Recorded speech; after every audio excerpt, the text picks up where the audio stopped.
I'm sure some of you have noticed that I've been missing in action for the last 6 weeks. For the first few weeks, I was at a remote location in Tuscany.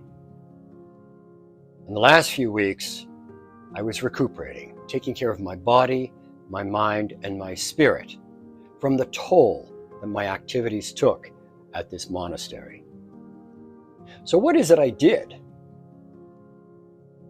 I often say that stress should be avoided at all costs. That stress, in fact, can bring on physical illness. Those of us with ankylosing spondylitis know this very, very well. But sometimes stress cannot be avoided, or it is an essential part of an activity that we might do in helping others. This was my case. At the beginning of March, I first flew to Italy, to Bologna, and then traveled to Assisi, where I stayed for a few days, acclimatizing myself to the change in time. I then went to the sanctuary of Laverna.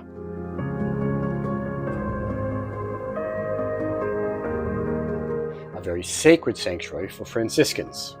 And I wanted to emulate, to follow in the footsteps of my spiritual teacher, St. Francis. To do this, I actually used techniques that I learned as a Zen student. I tried to empty myself of my desires, of what I wanted. I wanted to be open to the intentions of others. In August, I began asking people if they had prayers that they would like me to carry.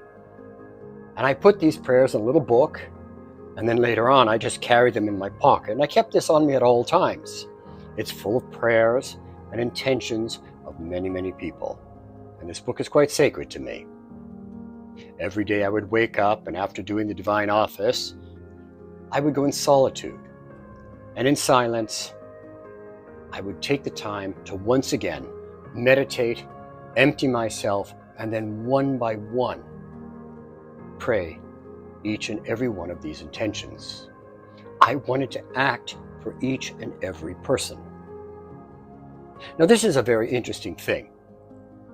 To act for someone else means, truly to act for them in proxy means that you are assuming their stress, their concerns. Some of these prayers had to do with people who had lost loved ones, people that they loved very much and were close to, and they were looking for comfort and peace, both for themselves and for the person who passed on. Often, the prayers were written very simply, asking for help and guidance for their families, for their friends, for people they knew. And sometimes the prayers were rather lengthy. They addressed overall feelings about their life, about what they wanted to do in their life and their relationship to the divine. So some of you with ankylosing spondylitis or perhaps another disease or illness are going to say, well, Brother Ugo, I'm not a friar. I'm never going to go to a monastery. I'm never going to take on the burden, like a prayer mule, of the intentions of others. But in fact, if we live our life in society, in family, with our friends, that's exactly what we do. As kind, generous, empathetic people, compassionate people, we can't help but assume the stresses and the intentions of others, and we carry those things, and they do take a toll on us, physically, emotionally, and spiritually. When I arrived back, I was very sick. I had a respiratory infection. My asthma I hadn't actually encountered for many years, that asthma reappeared. I had flare-ups from my AS, from the constant coughing. I had to go to the doctor. I realized that what I did, in fact, was rather intense. And I was not actually prepared for that intensity or the physical toll that it would take.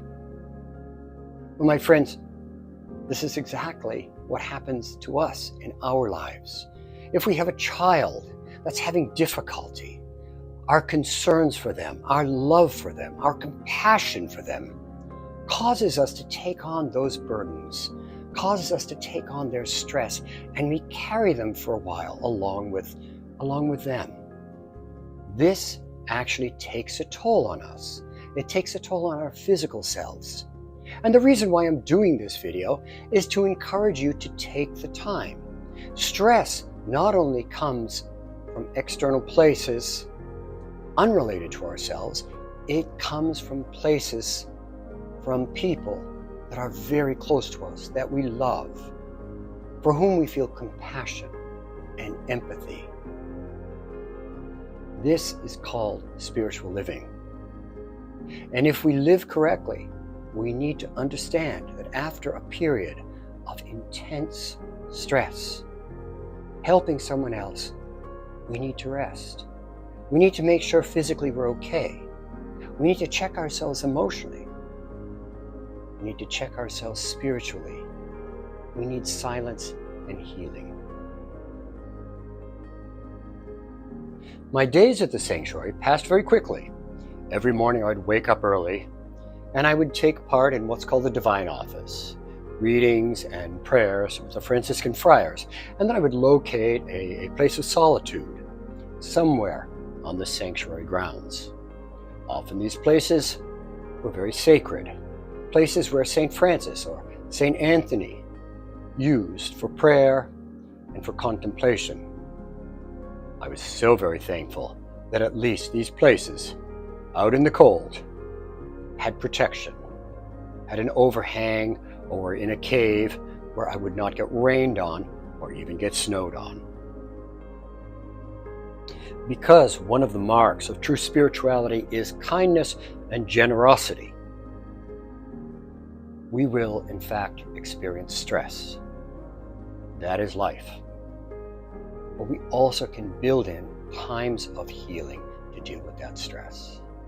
My friends, take care of yourselves. Take care of others, those that you love. Be willing to carry their burdens for a time. And understand that you will also need time for healing, time for yourself. Peace and all good. Be kind to each other. Ciao.